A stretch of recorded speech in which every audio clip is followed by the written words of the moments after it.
최근 미국이 노숙자와 치안 문제로 골머리를 앓고 있습니다. 월스트리트저널 보도에 따르면 미국의 노숙자 수가 지난해보다 11% 증가한 57만 7천 명으로 집계됐습니다. 이는 미국 정부가 노숙자 관련 통계를 내기 시작한 지난 2007년 이후에 가장 높은 증가율이었습니다. 2019년 당시 2.7%인 것과 비교한다면 매우 가파른 추세인 것을 알 수 있죠. 이런 상황에 미국 주요 대도시인 샌프란시스코가 주목받고 있습니다. 한때 낭만의 도시, 혁신의 땅으로 불리던 이곳 역시 노숙자들과 범죄로 인해 범죄의 속을 고담시티라는 오명을 얻었기 때문이죠. 통계에 따르면 2022년 샌프란시스코의 노숙자 수는 약 7,800명으로 전체 인구의 1%에 해당합니다. 또 작년과 비교했을 때 1년 사이 살인 사건이 25%나 증가했고 강도 사건 역시 15% 증가했습니다. 이런 상황에 상가들도 하나둘 샌프란시스코를 떠나고 있죠. 지난 8월 미국의 유명 백화점 체인인 노드스트롬이 현지 시간 27일을 끝으로 영업을 중단했습니다. 1980년대 후반 빈민가 지역에 재개발 물결을 일으키며 샌프란시스코의 지주라고 불리던 이곳이 35년 만에 문을 닫은 겁니다. 노드스트롬 측은 철수 계획을 발표하면서 샌프란시스코 도심의 역학이 지난 몇 년간 극적으로 변했다고 밝힌 바 있습니다. 이 밖에도 지난 2년 동안 샌프란시스코 최대 번화가인 유니언 스퀘어에서만 약 40개의 매장이 폐점했습니다. 그렇다면 샌프란시스코는 왜 이렇게 돼버린 걸까요? 안녕하세요. 저는 이승원이고요. 오늘은 샌프란시스코에 대해서 조금 더 가까이 들여다보겠습니다.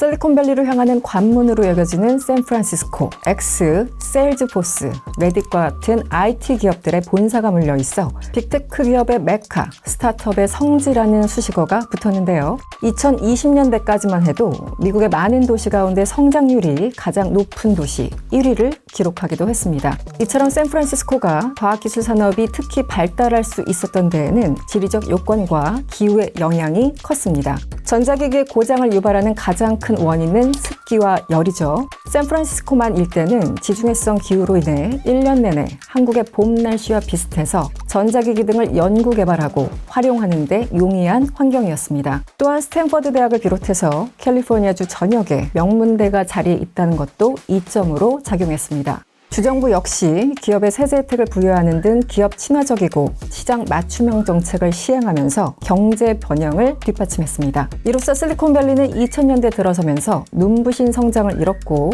그 관문인 샌프란시스코는 혁신 도시로 탈바꿈할 수 있었습니다. 신생 창업 기업들이 샌프란시스코를 거점으로 성장하기 시작했고 미국 전체 벤처 투자금의 25%에서 30%는 실리콘밸리가 차지하게 됐습니다. 현재 실리콘밸리에는 구글, 애플, 넷플릭스와 같은 거대 IT 기업들은 물론이고 자동차 회사, 소프트웨어 연구소를 비롯해서 수천 개의 벤처 기업들이 몰려있는 상황이죠. 이렇게 샌프란시스코는 기회의 땅이자 꿈의 도시라는 영광을 얻을 수 있었습니다.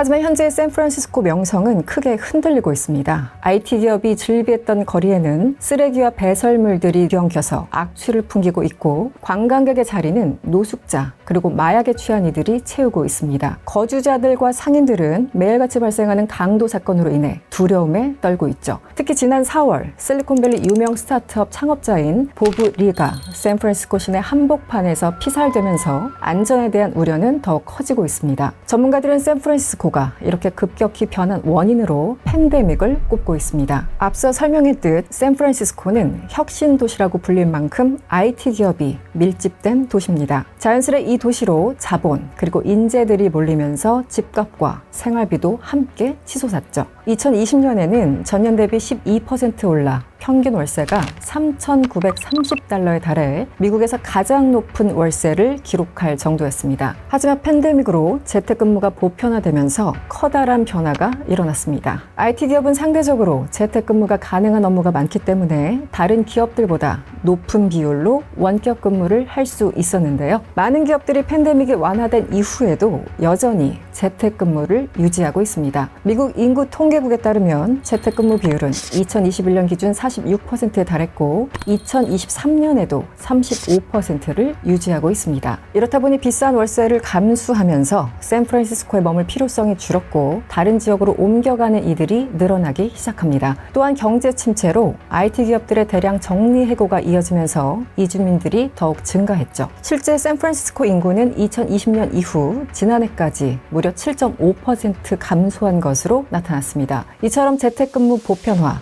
대량 정리해고 등으로 기업들이 회사 규모를 줄이거나 아예 다른 지역으로 이전하자 샌프란시스코 도심의 사무실이 점점 비어가기 시작합니다. 그 결과 2월 말 기준 샌프란시스코 지역 내에서 상업용 오피스의 공실 비율은 무려 31%를 넘었습니다. 3곳 가운데 한 곳이 비어있다는 뜻이죠. 이는 지난 2008년 금융위기 당시의 2배 수준으로 역대 최고치를 기록한 겁니다. 이처럼 공실이 증가하자 자연스럽게 인근 상권도 침체되면서 폐업하는 곳들이 늘어나기 시작합니다. 이런 상황은 도심의 상주 인구가 감소하는 이른바 공동화 현상으로 이어졌고 결국 치안이 흔들리기 시작하죠. 텅 빈 도심을 노숙자들이 채우게 되고 마약 문제 역시 심각해지고 있습니다. 조사에 따르면 지난해 약 640명이 마약으로 인해 사망했고 올해는 이미 470명이 넘는 사망자가 발생했습니다. 도시민 감소로 인한 황폐화 과정인 이른바 도시 종말의 고리 단계를 밟고 있는 듯한 모습입니다. 한편 일각에서는 샌프란시스코가 이런 상황에 놓인 원인으로 지난 2014년 시행된 바리안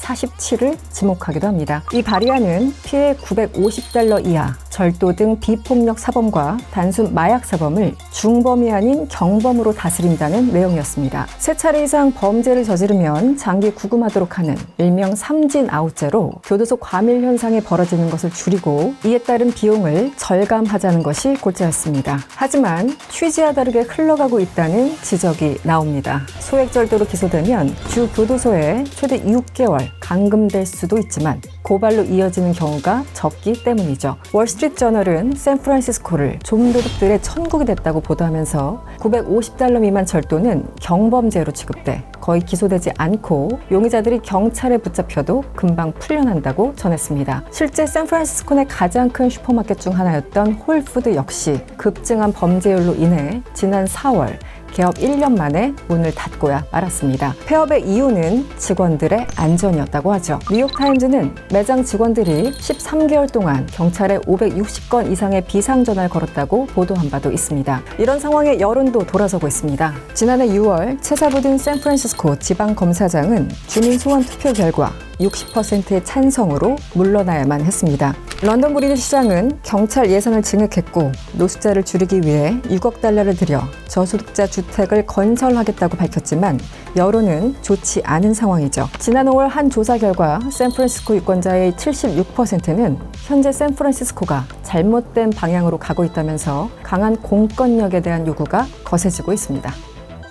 노숙자, 마약, 그리고 범죄로 신음하고 있는 샌프란시스코. 월스트리트저널은 이런 상황에 대해 디트로이트처럼 샌프란시스코도 파멸의 악순환에 빠져들 수 있다는 공포에 지역 지도자들이 도시 활성화를 위한 아이디어를 짜내고 있다고 보도했습니다. 미국 자동차 산업의 중심지였던 디트로이트가 산업 쇠퇴로 급격한 인구 감소와 경제 쇠퇴로 몰락의 길을 걸었던 선례가 있기 때문이죠. 전문가들은 근본적인 문제 해결이 시급하다고 말합니다. 고물가와 높은 임대료 문제를 위한 정책과 사회 안전망 그리고 공권력의 강화가 필요하다는 지적입니다. 범죄도시라는 오명을 쓴 샌프란시스코가 다시금 혁신도시로 거듭날 수 있을지 귀추가 주목됩니다.